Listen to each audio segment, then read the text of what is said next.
All right, Antioch families, it is time for your Illustrated Compassion Week 2 Devo. All right, this week we are reading from Exodus chapter 1, 15 through 21.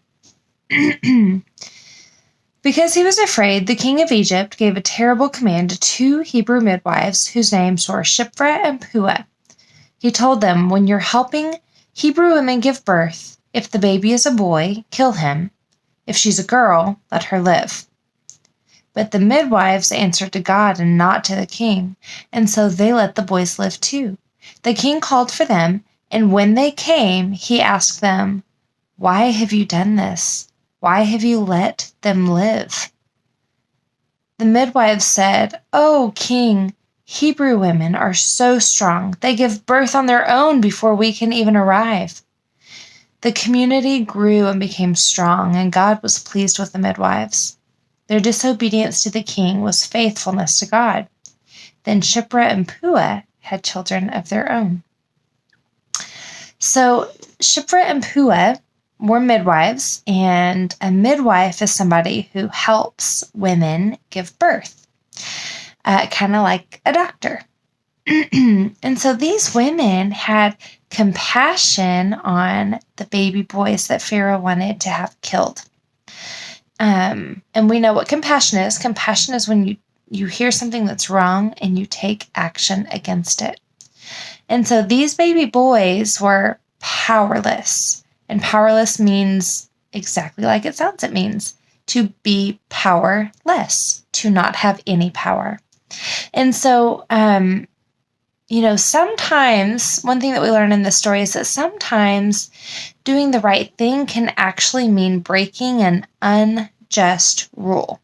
So what's an unjust rule? An unjust rule is something it's a rule that breaks God's command in order to hurt people. So anytime there's a rule in place that breaks one of God's laws, it's an unjust rule. And we want to be women and men who are courageous, like Shiphrah and Puah, and we want to follow God's laws, even above man's laws. So let's talk about that just a little bit. So they were really, really courageous, weren't they? Because they broke the rule that was given to them by Pharaoh. And Pharaoh is like the king or the president of all of ancient Egypt. He was the ruler. There was nobody above him. And they didn't do what he told them to do because they had compassion on those baby boys and because they loved God and wanted to keep his laws. So in our lives, who are the powerless? Could it be homeless people? Could it be little children? Could it be someone with special needs? Could it be, it can be anybody who can't speak up for themselves or anybody who doesn't have power in a situation. And how on earth can we, as God's people, show them compassion? That is the task for the week. Can we help homeless people? Can we give them food? Can we love them? Can we see them? Can we speak up for somebody? Can we speak up for somebody? I mean, at any time we can do those things. We need to speak up to people. We need to make sure that people have food. And as you get older, when you're an adult, you can vote. That's one of the best ways that we as adults can have compassion on the powerless is by voting.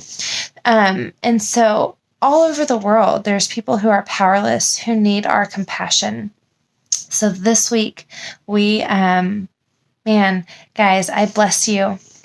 I bless you to be a people of compassion who seek and see who the powerless are and have compassion on them, to speak up for them when no one else is, to stand on their side when no one else does, to be kind for them, to them, and to bless them and help them in any way that you can that's honoring to God. You guys are strong people, and this is how we change the world. This is how we expand the kingdom of God, is by loving those who are powerless and by holding up God's laws for them. So this week, that's the task. Speak up for the powerless and have the courage to do so. We love you guys. I know you can do it. It's going to be a great week.